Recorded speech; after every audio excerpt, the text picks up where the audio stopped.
ভালোবাসেন আর না বাসেন, কবরের মধ্যে যাওয়ার পরে কোন ইংরেজি ভাষায় কথা বললে সেখানে কার্যকর হবে না।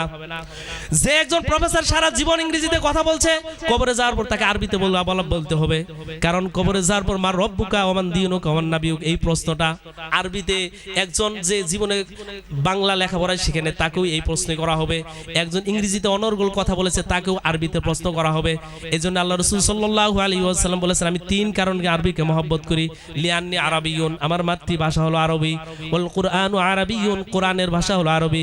ওয়া কালামু আহলিল জান্নাতি আরাবিয়ুন, জান্নাতের ভাষা হলো আরবি। আপনি আরবি থেকে যত দূরে সরে যান, আরবি আপনার থেকে সরবে না। একজন কাফের তাকেও কবরে প্রশ্ন করা হবে মার রব্বুকা আরবিতে।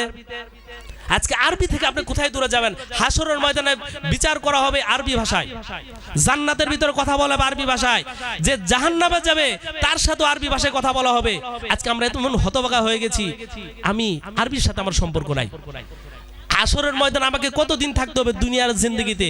আমি যে বলছিলাম তিনটা কাজ করলে জান্নাত পাওয়া যাবে, আমরা তিনটা কাজ থেকে দূরে সরে আছি। আমরা যদি তিনটা কাজ করি, নিজেকে পুত পবিত্র রাখি, সকল ঝামেলা থেকে মুক্ত, আমি একজন ভালো মানুষ, এরপরে সর্বদা আল্লাহ তাআলার নাম স্মরণ করি, তারপর নামাজ আদায় করি, তাহলে আমরা জান্নাত পাবো। কিন্তু আল্লাহ তাআলা জানে যে এই কাজগুলো বান্দারা করবে না দুনিয়াতে, যার কারণে আল্লাহ তাআলা বলছেন বাল তুসিরুনাল হায়াতাদ দুনিয়া ওয়াল আখিরাতু খায়রুন ওয়া আবকা, বরং তোমরা কি করেছো? দুনিয়ার জিন্দেগি পছন্দ করে নিয়েছো, ব্যবসার জন্য জীবন দিয়ে দিচ্ছ, এরকম চাকরির জন্য জীবন দিয়ে দিচ্ছ, সন্তানদের জন্য জীবন দিয়ে দিচ্ছ। 8 ঘন্টা ডিউটি 12 ঘন্টা পালন করে আমরা যে অর্থ সম্পদ ব্যয় করতেছি, আল্লাহ তাআলা বলেন ওয়াল আখিরাতু খায়রুন ওয়া আবকা, অথচ আখিরাত হলো তোমাদের জন্য শ্রেষ্ঠ, আখিরাত হলো তোমাদের জন্য স্থায়ী। দুনিয়াতে আমরা যে কাজগুলো করি, দুনিয়াতে আমাদের জিন্দেগি, দুনিয়ার জিন্দেগিতে আমরা যে কাজ করতেছি এটা হলো অস্থায়ী। আজকে কোটি কোটি টাকার মালিক হচ্ছেন, কষ্ট করে টাকা উপার্জন করছেন, খাওয়ার সুযোগ নাই, এর আগে আপনি দুনিয়া থেকে বিদায়। অথবা এমন কোন অসুস্থতা আপনাকে দিয়ে পড়েছেন, দুনিয়াতে খাওয়ার মতো আপনার সুযোগ নাই। এমন কষ্ট করে সন্তান লালন পালন করেছেন, কোরআনের তার ভিতরে কিছু নাই, আজকে সন্তান আপনাকে এরকম আপনার খেদমত করতেছে না। এমন ভাবে দুনিয়াতে আমরা আরাম আয়েশ চাইলেও আখিরাত থেকে দূরে থাকার কারণে দুনিয়ার আরাম আয়েশ আমাদের কাছে আসতেছে না, বরং আখিরাত হলো চিরস্থায়ী। আখিরাত কেমন চিরস্থায়ী? সমস্ত দুনিয়াকে যদি সরিষা দানা দ্বারা ভর্তি করে দেওয়া হয়, একটা পাখি এসে 500 বছর পর পর একটা দানা নিয়ে যায়, একদিন আগে হোক পরে হোক এই সরিষা দানা শেষ হয়ে যাবে। কিন্তু আখিরাত এমন চিরস্থায়ী, যার শুরু আছে কোনো শেষ নাই এবং স্থায়ী। এজন্য আমরা যে জান্নাতে আমরা যেতে চাই, জান্নাতে যত ফল খাবেন, দুনিয়াতে আপনি বাজারে যাবেন ভেজাল ভেজাল, জান্নাতে যাবেন, জান্নাতে একটা ফল খাবেন, সেই ফলটা নির্ভেজাল। জান্নাতে যাওয়ার পরে সেখানে যত কর্মী থাকবে, যত ফেরেশতা থাকবে, তারাও নির্ভেজাল। যে হুরগুলো দেওয়া হবে সেগুলো নির্ভেজাল, জান্নাত হলো নির্ভেজাল। যত খাবার খাবেন, যত কিছু করবেন, কোনো কিছুই ভেজাল যুক্ত নয়। এই জান্নাতের ভিতরে ভেজালওয়ালা মানুষ, দুর্নীতিকারী, এরকম ভাবে যারা সমাজের মধ্যে বিশৃঙ্খলাকারী, এরকম আল্লাহর ইবাদত বন্দি করে না, তারা কিন্তু জান্নাতে যেতে পারবে না। পবিত্র জায়গায় আমরা যদি যেতে চাই, আমাকে পবিত্র হতে হবে। আর আমি পবিত্র হতে চাইলে সর্বপ্রথম আমাকে দুনিয়াতে কোরআনী ইলম শিখতে হবে। আল্লাহ তাআলা, আমরা হয়তো মনে করি একজন মানুষ অনেক টাকার মালিক হলে সে সফল, একজন মানুষ অনেক শিক্ষিত হলে সে সফল, একজন মানুষ এমপি মন্ত্রী হলে সে সফল, কিন্তু না। আল্লাহ তাআলা, আল্লাহ রাসূল সাল্লাল্লাহু আলাইহি ওয়াসাল্লাম বলছেন মাইয়ুরিদিল্লাহু বিহি খায়রাই ইউফাক্কিহু ফিদ্দিন, যে আল্লাহ তাআলা অনেকের ভালো চান। একজনের ভালো চাইলে তাকে আল্লাহ তাআলা অনেক সিংহাসনের দায়িত্ব দেন এমন নয়। একজনের ভালো চাইলে তাকে কোটি কোটি টাকার মালিক বানিয়ে দেয় এমন নয়। একজনের ভালো চাইলে সমাজের মধ্যে তাকে নেতা বানিয়ে দেয় এমন নয়। আল্লাহ রাসূল সাল্লাল্লাহু আলাইহি ওয়াসাল্লাম বলেন, আল্লাহ তাআলা যার মঙ্গল চান, যাকে ভালোবাসেন, যার কল্যাণ চান, ইউফাক্কিহু ফিদ্দিন, দ্বীনি ইলম, কোরআনের ইলম, হাদিসের ইলম, ইলমে নববী তাকে দিয়ে দেন। বলেন সুবহানাল্লাহ।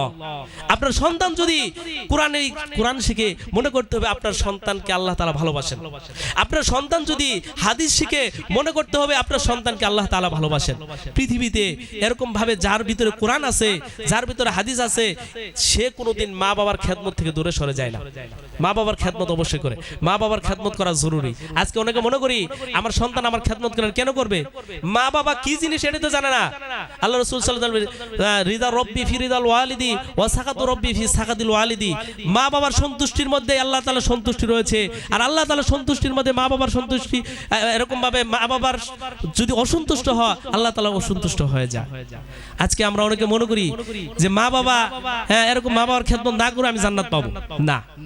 মা বাবার খেদমত, মা বাবার সাথে উত্তম আচরণ করলে আমরা জান্নাত পাবো। যদি আচরণ না করি তাহলে কিন্তু আমরা জান্নাত থেকে দূরে সরে যাব। মা বাবার সাথে অনেকে মনে করে একটু বয়স হলেই সে বৃদ্ধ হয়েছে, তার দায়িত্ব হলো তাকে খাবার দাবার দিলেই আমার দায়িত্ব শেষ।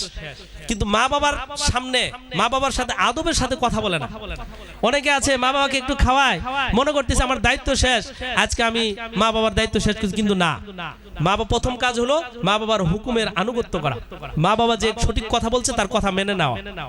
যদি এমন কি বাসালাগত এমন আছে, যদি কোনো মা বাবা বলে তোমার বউকে তালাক দিয়ে দাও, আর যদি স্বামী চিন্তা করে বিবেচনা করে যে না হ্যাঁ বউকে তালাক দেওয়া যাবে কিনা, হ্যাঁ বউ যদি দোষী হয়, মা বাবা যদি ভালো থাকে, এই বউকে তালাক দেওয়া মা ছেলের জন্য জরুরি। আর যদি মা বাবা এরকম ভাবে দোষী যদি মা বাবাই হয় তাহলে দেওয়া লাগবে না। বউ যদি ভালো থাকে সে রাখতে পারবে। একটা নফল ইবাদত যদি সন্তান করে, নফল কাজ করবে সন্তান, এই মুহূর্তে মা বাবা যদি কোনো কাজের আদেশ দেয়, নফল ইবাদত বাদ দিয়ে মা বাবার হুকুম মানতে হবে। মা বাবার হুকুম মানা হলো ওয়াজিব। যদি কোনো গুনাহের কাজের আদেশ না দেয় মা বাবার হুকুম মানতে হবে। কিন্তু মা বাবার হুকুম সন্তানরা মানে না, কারণ মা বাবার হুকুম মানা যে জরুরি এই সন্তানরা জানেই না। আজকে অনেক সন্তান পা তুলে বসে থাকে, মা বাবা দাঁড়িয়ে থাকে, মনে করতেছে আমি শিক্ষিত হয়ে গেছি, মা দাঁড়িয়ে থাকুক। মার সামনে বাবার সামনে সিগারেট ধরে বাম হাতে খাইতেছে। এগুলো কেন? মা বাবার সাথে সে আদব করতে জানে না। মা বাবার সাথে নম্র ভাবে কথা বলতে হবে, মা বাবার সাথে উঁচু আওয়াজে কথা বলা যাবে না। অনেক সন্তানরা জানে না, মা বাবার ধমক দিতেছে। ধমক দিলে মা বাবার সাথে যদি কেউ খারাপ আচরণ করে তাহলে কোনো সন্তান এরকম ভাবে সঠিকভাবে মা বাবার সাথে ব্যবহার না করলে জান্নাতে যেতে পারবে না। এজন্য প্রথম কাজ হলো মা বাবার সাথে নম্র ভাবে কথা বলা, মা বাবার হুকুম হাকাম মানা, মা বাবা অসুস্থ হলে চিকিৎসা করা, মা বাবার খাদ্যর প্রয়োজন হলে খাদ্য দেওয়া, মা বাবার সাথে আদবের সাথে ব্যবহার করা। এই ব্যবহারগুলো আমরা সঠিকভাবে করে না। আজকে সন্তানগুলো মা বাবার সাথে এই আচরণ কেন করতেছে?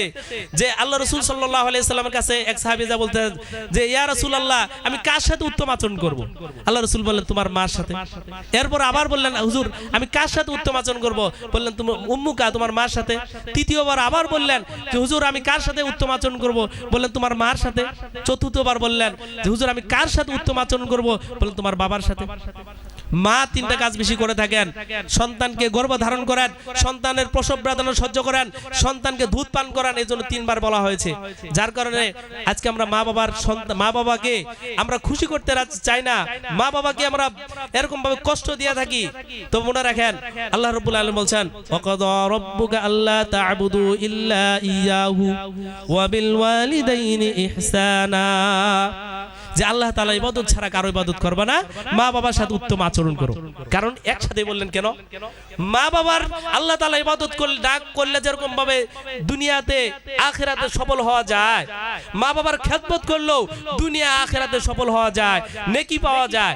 আল্লাহ তাআলার ইবাদত করলে যেরকম ভাবে না করলে যেরকম ভাবে দুনিয়াতে শাস্তি আখিরাতেও শাস্তি, মা বাবার সাথে খারাপ আচরণ করলে ওই সন্তানের জন্য দুনিয়াও বরবাদ আখিরাতেও রয়েছে শাস্তি।